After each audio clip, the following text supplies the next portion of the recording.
કરોડો રૂપિયાનો ખર્ચ કરવા છતાં વડોદરા શહેરના રહેવાસીઓ માટે રખડતા શ્વાનનો ત્રાસ યથાવત છે।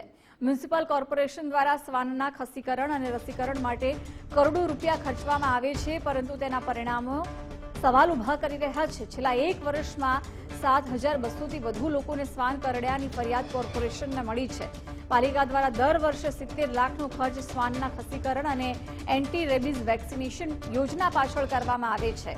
આ યોજના હેઠળ પાલિકાએ એક વર્ષમાં 5500થી વધુ રખડતા શ્વાન પકડ્યા છે, જ્યારે 550થી વધુ હડકાયેલા શ્વાનને આઇસોલેટ પણ કર્યા છે। તેમ છતાં શ્વાન કરડવાની ઘટના ઘટવાને બદલે દર વર્ષે વધી રહી છે।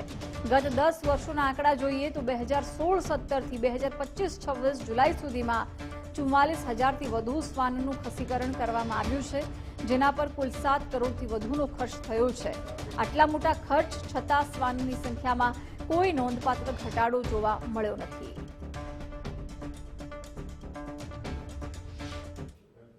2014નો જે સર્વે કર્યો હતો એ અનુસાર અત્યારે વડોદરા મહાનગરપાલિકા દ્વારા 85%થી વધુ ખસીકરણ હડકવા વિરુદ્ધ રસીકરણની કામગીરી છે, જેના ઇમ્પેક્ટના ભાગરૂપે શરૂઆતની અંદર જ્યારે અમે શરૂ કર્યું 2015-16માં, ત્યારે દર વર્ષે 14થી 15000 ડોગનું ખસીકરણ થતું હતું, જે આજે ઘટીને 5500થી 5000 જેટલા ડોગનું ખસીકરણ થાય છે। એ ડાયરેક્ટલી અસર દેખાય છે કે ભાઈ ડોગનું જે અનસ્ટેલાઇઝ ડોગ છે એનું પ્રમાણ ઘટ્યું છે। ઘણી વખત ક્લાઇમેટિક ચેન્જ થઈ રહ્યા હોય છે, કોઈ ઇન્ફેક્શનના સિઝન ચાલતી હોય છે, સાથે સાથે કોઈપણ પ્રકારનું હ્યુમન ડોગ વચ્ચે કન્ફ્લિક્ટ થયું હોય છે।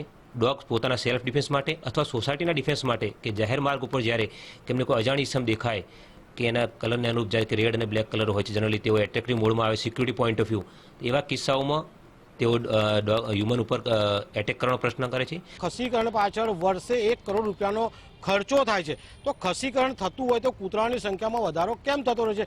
કેમ ઉત્તરોત્તર ઘટાડો થતો નથી? બીજી બાજુ જે સંસ્થાઓ ખસીકરણ કરે છે એ ક્યાંક કૂતરાના જે અવયવો આવે છે એ એક જોતા દાટી દે છે, ફોટો પાડી લે છે, એ અવયવ બીજા દિવસ કાઢીને બીજે દાટે છે, ફરીથી ફોટા પાડે છે। એટલે જે સંસ્થાઓ છે ખસીકરણના બહાને કરોડો રૂપિયાનો ભ્રષ્ટાચાર કરી રહ્યા છે। 10 વર્ષ પહેલા શહેરમાં શ્વાનની સંખ્યા 44000 હતી, જે આજે ઘટીને ફક્ત 40000 થઈ છે। ત્યારે નાગરિકો શ્વાનની ખસીકરણ અને રસીકરણની કામગીરીમાં ભ્રષ્ટાચાર થતો હોવાના આક્ષેપ કરી રહ્યા છે। ત્યારે પાલિકાના વિપક્ષ નેતાએ શ્વાનના આંકડાને લઈને સવાલો ઉઠાવ્યા। શ્વાન ગણવા માટે કોઈ મોનિટરિંગ થતું જ નથી, કરોડોના ખર્ચ છતાં શ્વાનના ત્રાસમાં કોઈ ઘટાડો ન થતા પાલિકાની યોજનાઓ અને તેના અમલીકરણ સામે ગંભીર સવાલો ઉભા થયા છે। ખસીકરણ કરી નાખ્યા, આટલા કૂતરાને કરી નાખ્યા અને બિલ મૂકીને પૈસા લઈ જવાના। ખરેખર એને પટ્ટો બાંધી દીધો ગળે લાલ રંગનો કે આ ખસીકરણ થયેલું છે।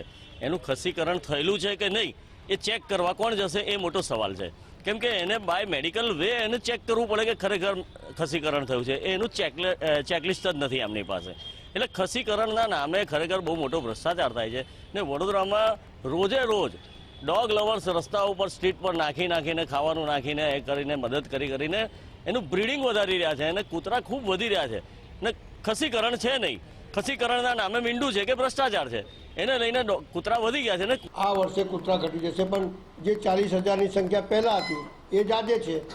તો ખસીકરણ કૂતરાની ઉંમર કેટલી, એની વય કેટલી? તો કે ભાઈ 15-20 વર્ષ। તો 15-20 વર્ષથી જો ખસીકરણ થતું હોય તો સંખ્યા ઘટવી જોઈએ કે વધવી જોઈએ? સવાલ એટલો જ છે કે એના પર કોઈ મોનિટરિંગ નથી, કોઈ દેખરેખ નથી, ક્યાં ખસીકરણ થાય છે, કોણ છોડી જાય છે, આ શહેરમાં કોઈને કશી પડી નથી।